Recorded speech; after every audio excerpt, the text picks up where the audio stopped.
नमस्कार नमस्कार नमस्कार। आमच्या या वारीमध्ये तुमचं स्वागत असो। या या या या या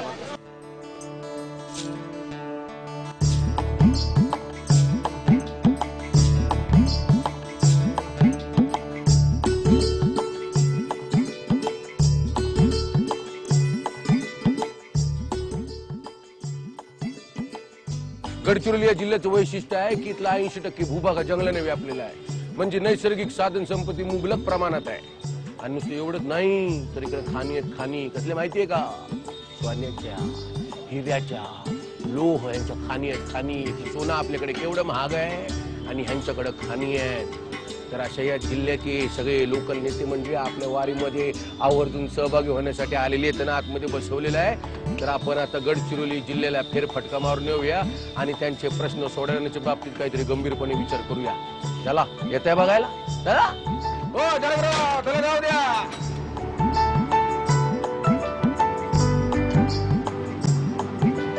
नमस्कार नमस्कार नमस्कार। आमच्या महायात्रेमध्ये वारी विधानसभेच्या मध्ये आपल्या सर्वांचं मनपूर्वक स्वागत। तर आपण जाणून घेऊया की त्यांनी निवडणूक लढवण्यासाठी काय काय मुद्दे काढलेले आहेत साहेब। प्रथमतः मी स्टार माझा या वाहिनीचं अभिनंदन करतो, स्वागत करतो। त्यांनी गड जिल्ह्याच्या जनतेसाठी अतिशय चांगली संधी उपलब्ध करून दिली। मी गडचिरोली विधानसभा क्षेत्राचा आमदार म्हणून गेल्या 9.5 वर्षापासून गडचिरोली विधानसभा क्षेत्रात काम करत आहे। काम करत असताना जिल्ह्यातले 3 महत्त्वाचे प्रश्न या ठिकाणी मला जाणवले, ज्याच्यामुळे जिल्ह्याचा विकास खुंटलेला अडलेला आहे, अजून प्रगती झालेली नाही। ते प्रश्न म्हणजे एक पहिला प्रश्न आहे सिंचनाचा, दुसरा प्रश्न आहे रेल्वेचा, तिसरा प्रश्न आहे अतिक्रमित जमिनीच्या पट्ट्याचा। खरं पाहिलं तर समस्या अनेक आहेत। समस्या कधी न संपणारी बाब आहे। एक सुटली की दुसरी तयार होते, दुसरी सुटली की तिसरी तयार होते, तिसरी सुटली की चौथी तयार होते। पण या जिल्ह्यातले महत्त्वाचे प्रश्न सुटणे ते आवश्यक आहे। आणि त्या आता 3 प्रश्नापैकी 2 प्रश्नाला गती मिळालेली आहे। त्यामध्ये एक सिंचनाचा प्रश्न आहे, दुसरा प्रश्न आहे अतिक्रमित जमिनीच्या पट्ट्याचा। या संबंधी विधानसभेत अनेक वेळा मी भांडलो, झगडलो, अशासकीय ठराव मांडला। त्याचा परिणाम झाला की अतिक्रमित जमिनीच्या पट्ट्याचा प्रश्न सुटलेला आहे। या जिल्ह्यामध्ये ग्रेनाइट आहे, डोलोमाइट आहे, हिरा आहे, पन्ना आहे, मॅग्नीज आहे, लोखंड आहे, कोळसा आहे, परंतु अर्थ नाही, कारण या ठिकाणी रेल्वे लाईन नाही आहे। आणि म्हणून रेल्वे लाईन यावी यासाठी माझे प्रयत्न गेल्या 9.5 वर्षांपासून सुरू होते। आणि त्याचाच एक परिणाम म्हणून, एक भाग म्हणून आणि त्याला एक गती म्हणून वडसा ते गडचिरोली 49.5 किलोमीटरचा प्रस्ताव माझ्या प्रयत्नामुळे तयार झालेला आहे। आणि तो आता केंद्राकडे मंजुरीसाठी गेलेला आहे। आणि म्हणून त्या दृष्टीने माझे प्रयत्न सुरू आहेत। धन्यवाद। आमच्या शुभेच्छा आहेत तुम्हाला। हा जिल्हा नक्षलग्रस्त म्हणून ओळखला जातो। अतिशय गंभीर बाबी इथे घडत असतात। विकासाच्या दृष्टिकोनातून हा मानवी मूल्यांचा जो विकासाचा दर आहे तो अतिशय कमी आहे। म्हणून देशामधील 25 मागासलेल्या जिल्ह्यामध्ये गडचिरोली जिल्ह्याचा समावेश होतो। त्याकरिता मला जनतेला विनंती करायची आहे, तुम्हाला खरंच विकास घडवून आणायचा असेल तर काँग्रेस पक्षाचा उमेदवार इथून निवडून आला पाहिजे आणि त्यानुसारच या जिल्ह्याचा विकास होईल। इथल्या सुशिक्षित बेरोजगारांना काँग्रेसची नियोजन का हो, आम्ही वैयक्तिकरित्या कुठं सत्तेमध्ये आहो, इथले असलेले लोक जे प्रतिनिधी करतात ते तर सांगायला पाहिजे। मुख्यमंत्र्यापर्यंत त्यांना विचारू शकत नाही, पण त्यांच्या पक्षाचे प्रतिनिधी तुम्ही हो, आम्ही आहोत ना। आम्ही आपल्या परीने पाठपुरावा कार्यकर्ता म्हणून पाठपुरावा करत आहोत। पण आम्हाला संधी द्या तुम्ही, जनतेने आम्हाला संधी द्यायला पाहिजे। आम्ही जर नाही करून दाखवलं तर आम्हाला संधी दिली, तुमच्या उमेदवारांना संधी, आमच्या उमेदवारांना आम्हाला वैयक्तिक म्हणतो, वैयक्तिक 57 वर्ष या देशामध्ये सुई सुद्धा उत्पादन होत नव्हतं। हो, तुम्हाला सांगतो, काँग्रेसनी या देशाला जगामध्ये ताट मानेने उभं राहण्याचं शिकवलंय ना। तर बीजेपीनं बाबरी मस्जिद पाडली या बीजेपी वाल्यांनी, RSS वाल्यांनी, आणि देशामध्ये पूर्ण मान झुकली। काय काँग्रेसचा धोरण आहे का बीजेपी आमदार जिथे राहिला तिथे आपण विकासात्मक काम करायचं नाही, असं धोरण आहे त्यांच्या मताने।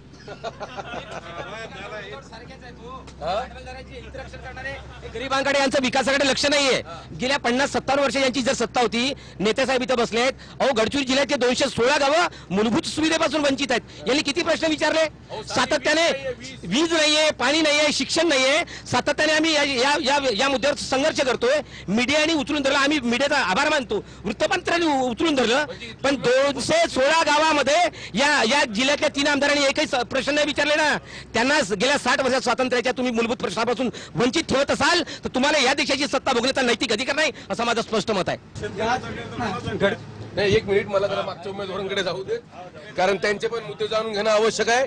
या क्षेत्रामध्ये किंवा या जिल्ह्यामध्ये अजूनपर्यंत इथचे स्थानिक आमदार म्हणा किंवा काही म्हणा ते विरोधी पक्षाचे आमदार असल्यामुळे स्वतःच्या निधीशिवाय मोठा असा प्रकल्प म्हणा किंवा काही इथं आणू शकत नाही.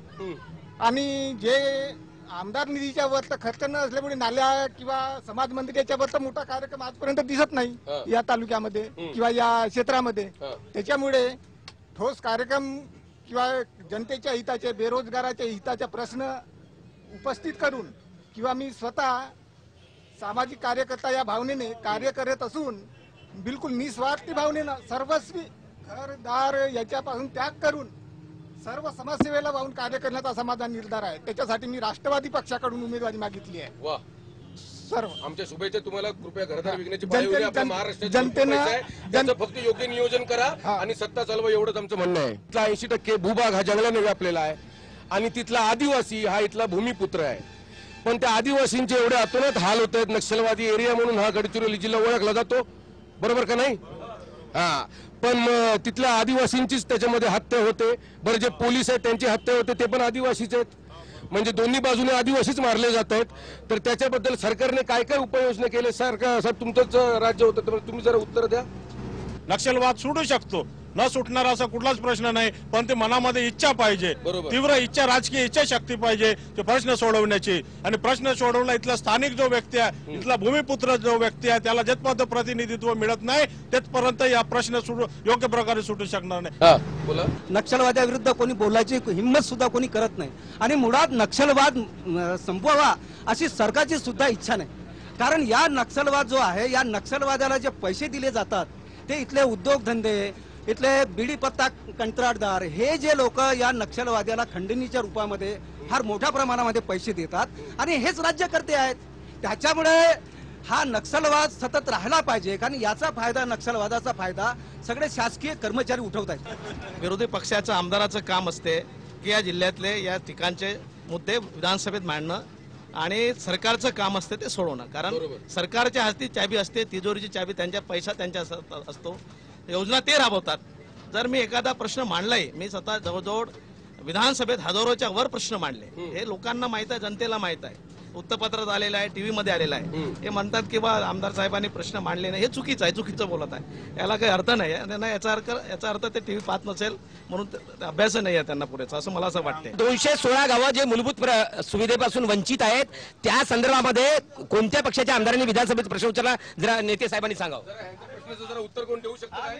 216 गावाचे नावं सांगा बरं तुम्ही. कोणते कॉरेंज जिल्हा पूर्ण आहे का बोलता तुम्ही? कोणत्या गावात नाही आहे पाण्याची सुविधा? मला दाखवा, नाव द्या, नाव सांगा त्याचं एखादं.